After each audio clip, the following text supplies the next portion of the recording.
This is Hidden Killers Week in Review. A look back at the most prolific stories of the week.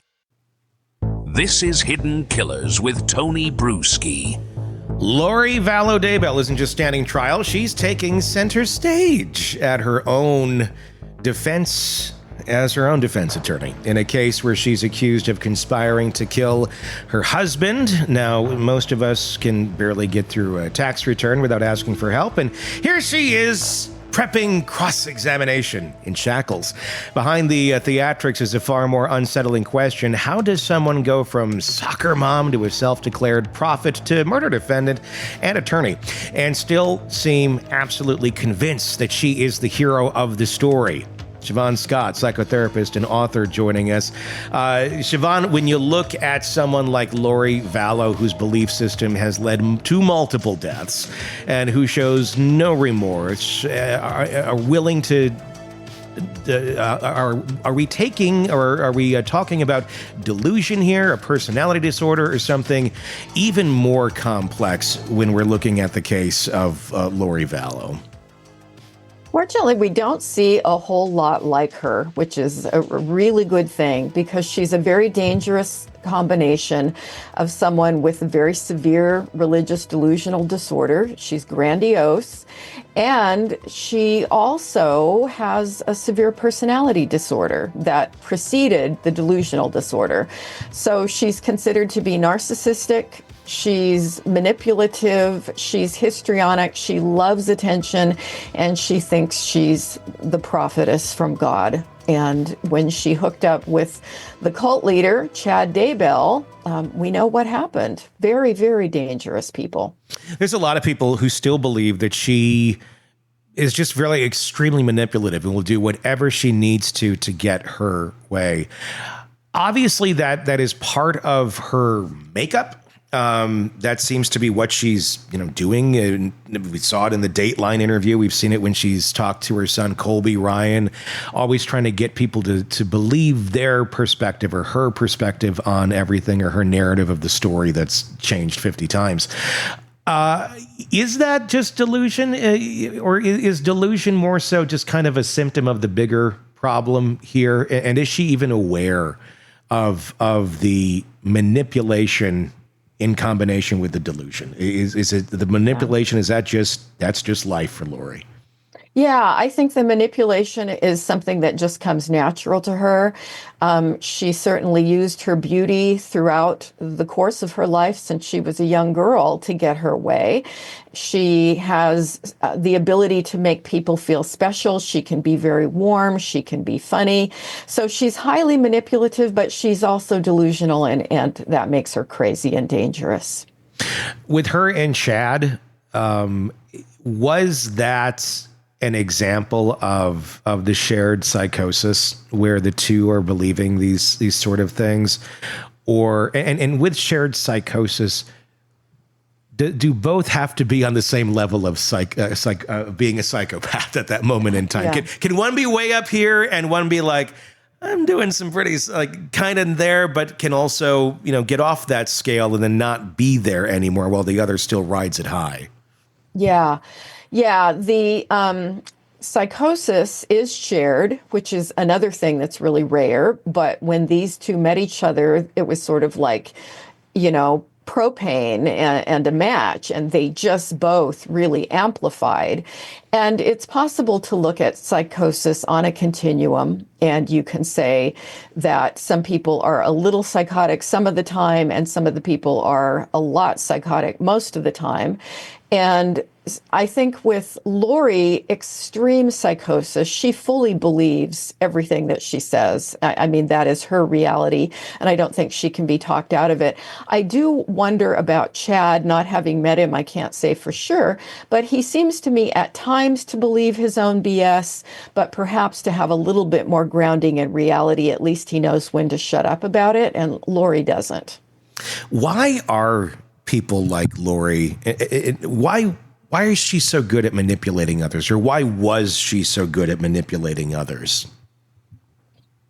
It's a really good question. And what about her background? Maybe her role in the family had something to do with how she always got her way. I mean, she was on television game shows and beauty contests, and this was just someone who was really good at getting through in the world, getting by in the world. She found men who were fairly well off who would marry her and support her while she worked as a hairstylist, so she wasn't a tremendously accomplished or talented person in any way, not to knock hairstylists, but she really found her way in life through attaching to men that she could manipulate. And that's an interesting part, because it seems once Charles Vallow, and that's another person who trial is all about, that and the Brandon Boudreaux and the accusations of attempted murder there. But obviously, Charles is the dead one here in this story. She gets back the morning that he's killed or dies. He was killed. Alex Cox went in there and killed him, claiming it was self-defense. She shows up smiling, laughing as she's being interviewed. It was chilling. Even if you're on the outs with your ex or whatever, and they certainly were, he was calling her out. He was telling police she's lost her mind. She's in this bizarre religious state, and she's not coming out of it. When you have something like that, what's going on in her mind when she maybe got that information? Did she already probably know it was going to happen? Did she already deal with it, or was there nothing to deal with? Was it just, how do we control the narrative because there's no empathy going on there? Yeah, I think she really is a person who's able to, once she has a story, fully believe her story. And in her mind, Charles was dark. What was the name they had for him? Ned, somebody that he was a demon. I always want to say Ned Ryerson, but that's Groundhog's Day.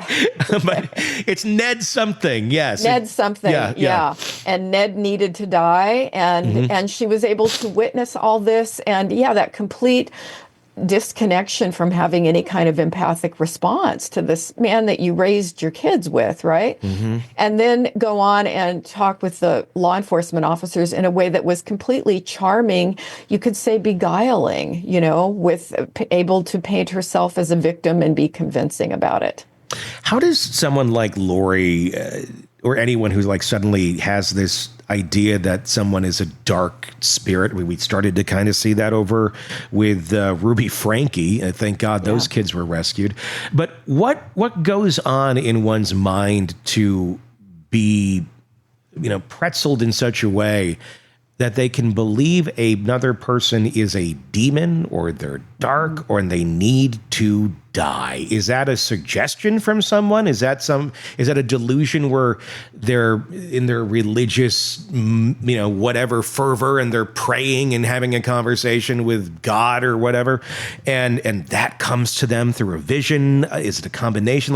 How do they get there? How do they get the information in their head that, yes, this person who was the father of your kids or the stepfather and was there and you had all these good times together, but now they're dark, they're evil, and they must die? That seems a bit extreme, unless they're thinking about this about a lot of people too. Right. It probably is a lot of people. And I do think you nailed it with it does at least originally come out of a black and white religious system where there is talk of an enemy, whether it's a political enemy, a person of a different race, or just somebody who doesn't think exactly like us. They belong to Satan. And when you have people that are not very well grounded psychologically, they can take that kind of thinking and start applying it all over the place, which is pretty scary. I've seen that in some of the more extreme cases, the term the enemy being used a lot, not just like the devil or Satan or this or the ones that seem to go far with their ideology use that the enemy term. Is that accurate, and why? 100% accurate. And this gets into some really fascinating stuff about the human mind and human development with our tendency to form in-groups and out-groups. And we're sort of hardwired to have empathy and compassion for people that we perceive to be like us and to dislike people that we see as different from us. And so that's just a human quality. You know, we may like Americans more than people from foreign countries, or we like black people more than white people, or white people more than black people. You know, so we sort of form these in-groups and out-groups, but it can be taken to a sick extreme. And we see a lot of polarization now, certainly in our political system, in our government, where people are truly becoming polarized to such an extreme degree that everybody who is not exactly like them is part of the enemy. And when you mix religion in with that, it's like the enemy becomes satanic, and then it's okay to kill those people, because culture teaches us who the in-group is and who the out-group is and who it's okay to kill. And that's, I think, what you see taken to an extreme with the Daybells. It's interesting with folks like that, because it's not just, oh, there's the devil, and then if you're going to go with some religious ideology, you know, light religion, or just, I guess, some of the more common ones, it's like, that's over there, and you can be a sinner, and you can, you know, we all do bad things and that. But with some of these extreme ones, you're not just influenced and you're doing bad things. You are part of the complex of the devil, basically, when you are the enemy. And they can use it on like anything. Yes. It's like, that's the enemy. Like anything bad happens, like it's a thunderstorm and lightning hit your house, it's the enemy. 100%. You know, somebody, disagreeing, or like, you not getting the sale at Costco, that's the enemy. It can be the lightest, most ridiculous things to like everything. And the enemy seems to like explain away to them anything that opposes their narrative. Is that accurate? 100%. 100%. You nailed it. It's a really dangerous way to thinking. It's a childish way of thinking, but we see a lot of it. And yes, people who have a bad day, something goes wrong, their package gets delivered to the wrong address. Oh, it was the enemy doing all this to me. It's really nutty. So the advice, if you're with someone that's using the term the enemy on a regular basis, is it run for your life? Run fast. Yeah. Oh, I ran fast. Thank God. Thank God. Because I heard that term a lot from an ex. And that's spooky.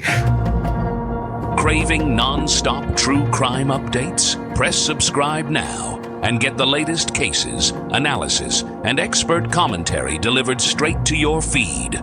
Only from the Hidden Killers podcast and True Crime Today.